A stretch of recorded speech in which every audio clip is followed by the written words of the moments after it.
Welcome to Lesson 3 of Section 10 of the BJCP training program from the Brewers Anonymous Homebrew Club.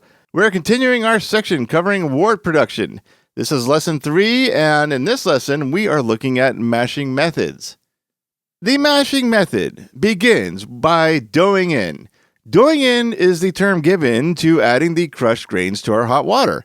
The temperature of the water is going to vary based on what we want to achieve, and we just discussed that in the last lesson, pointing out what different temperature ranges do in the mashing process. That amount of water is going to vary as well. The total amount of water that you're going to be using in the entire brewing process is going to be dependent on a few things. How much grains and adjuncts your recipe has, how much water you'll be sparging with, what's the evaporation rate during the boiling process for your particular system, and how long are you going to boil. A very, and I mean very, general rule of thumb is each brew takes about 1 to 2 liters of water per pound of grains.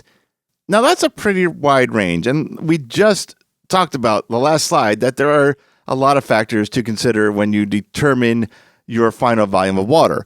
Now luckily, we're not going to have to calculate how much water we need for any given brew for our exam. But we do need to know the factors that go into influencing that amount, and that's what these past couple of slides were all about. When the crushed grains are added to the hot water, the starch granules start to take up water. After taking up water, the mash is now in the rest phase. While in rest, the entire conversion process now begins. Okay, that is just the start of the mashing process, and I did want to define the word rest as we continue, because we're about to discuss different mash methods, starting with a single-step infusion mash. The simplest mashing method is the single-step infusion mash. This is where the malt is combined with hot water at a specific temperature for the type of starch conversion the brewers are trying to achieve and held there for the entire length of the mash.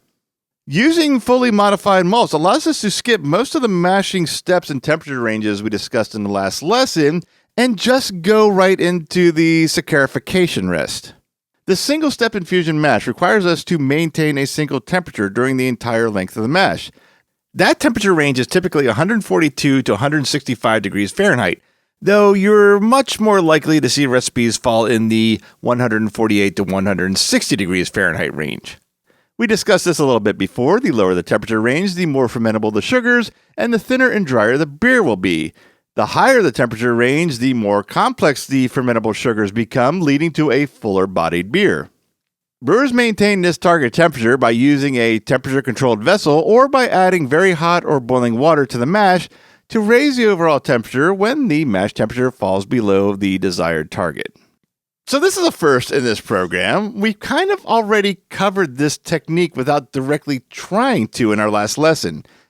We're going to talk about the step mash now, and as the name suggests, a step mash consists of more than just one step, as the single-step infusion method has. Every mash will include the saccharification rest step, hence the one-step mash is just a saccharification rest. A step mash, on the other hand, will involve at least one other step that we discussed in our last lesson, and those are acid rest, protein rest, and mash out.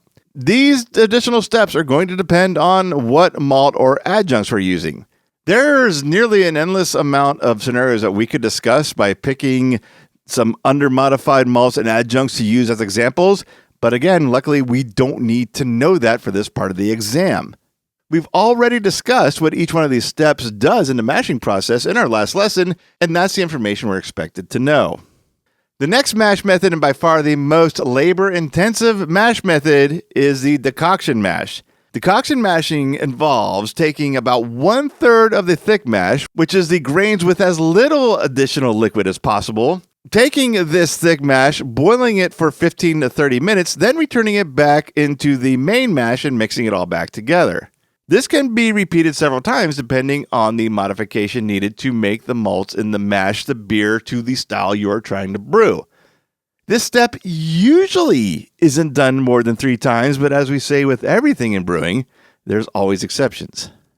The boiling decoction step helps break down the protein matrix of the starch granules in under-modified malts. This improves the extraction efficiency of the mash, while promoting the formation of melanoidins, adding a richer, more complex character to the final beer. I mentioned this in the start of this particular set of slides, but after describing the process, it's probably even more obvious now. This is the most labor-intensive mashing method.